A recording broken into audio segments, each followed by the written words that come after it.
পাকা দেখার দ্বিতীয় পার্ট নিয়ে চলে আসলাম। কেমন আছেন আপনারা সবাই? আশা করছি খুব ভালো আছেন। আমি লাস্ট ব্লগে দেখিয়েছিলাম যে প্রণাম করে বসেছিলাম। বসার পরে আমাকে অনেক ধরনের প্রশ্ন করা হয়। যেমন প্রথম প্রশ্ন ছিল, তোমার নাম কি, বাসার ঠিকানা বলো, তোমাদের ফ্যামিলিতে কে কে আছে, ফ্যামিলি মেম্বার্সদের কথাও জিজ্ঞাসা করলো। তারপরে মা জিজ্ঞাসা করতেছিল যে ভোগে সুখ না ত্যাগে সুখ।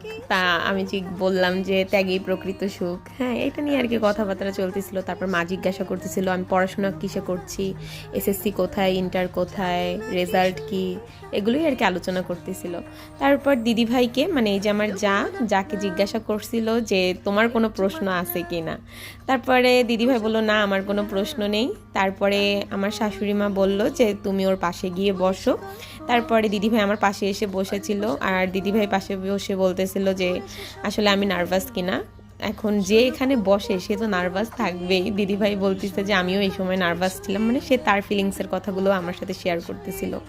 আর বড়দা এখানে আর কি আমাকে বলতেছিল তাদের পরিবারের কথা, আর আমি সেগুলো মনোযোগ সহকারে শুনতেছিলাম। আসলে এটা এখন তাদের পরিবার বলাটা ভুল, কারণ এটা এখন আমারই পরিবার, আর আমার পরিবারের সম্পর্কেই বড়দা বলছিল। এরপর এসব আলোচনা শেষ করার পর আমরা ফটো সেশনে চলে যাই এবং আমরা সবাই অনেক ছবি তুলি, বাবা সেলফি তুলে দেয়। আর এদিকে আমার ভাইরা তারা কিছু কিছু স্ন্যাপ নেয়। তারা ভাবতেছে যে ব্লগে আমাদের না দেখালে কি হয়, তাই তারা একটু সেলফিতে স্ন্যাপ নিয়ে নিয়েছে।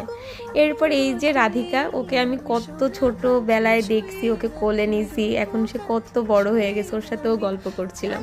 আর এখানে মজার বিষয় আর কি, পাকা দেখার সময় আমাকে কিছু প্রণামী দিয়েছিল। প্রণামী দেওয়ার পর আমি আবার সবাইকে প্রণাম করতেছিলাম। বড়দা কোনোভাবেই আর কি তাকে প্রণাম করতে দিচ্ছিল না, প্রথমেও দেয়নি, শেষেও দেয়নি। তার কথা ঘরের লক্ষ্মীর প্রণাম করা চলবে না, এটা বলে সে আমাকে কোনোদিনই একটু প্রণাম করতে দিল না, এখনো পর্যন্ত দেয়নি প্রণাম করতে। এই আক্ষেপ আমার থেকেই যাবে। এরপর আমি আমার রুমে নিয়ে আসলাম দিদিভাইকে, বড়দি হলো এই যে আমার রাধিকার দিদা হয়।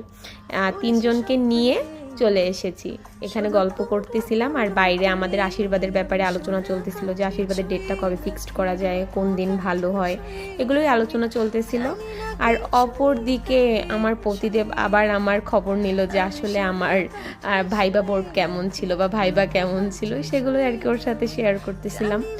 এরপর এই যে ফুলগুলো দেখতে পাচ্ছেন, এগুলো আমার ভাই অঙ্কন এনে দিয়েছিল, আর সেগুলোকেই আমি সুন্দর করে সাজিয়ে রেখেছিলাম। অতঃপর দুপুরের খাওয়া দাওয়া শুরু হয়ে যায়। আমি এখানে বসতে চাইনি, কিন্তু তারপর আমার শাশুড়ি মা আমাকে জোর করেই বসিয়েছে। তারপর আমি আর দিদি ভাই একই প্লেট থেকে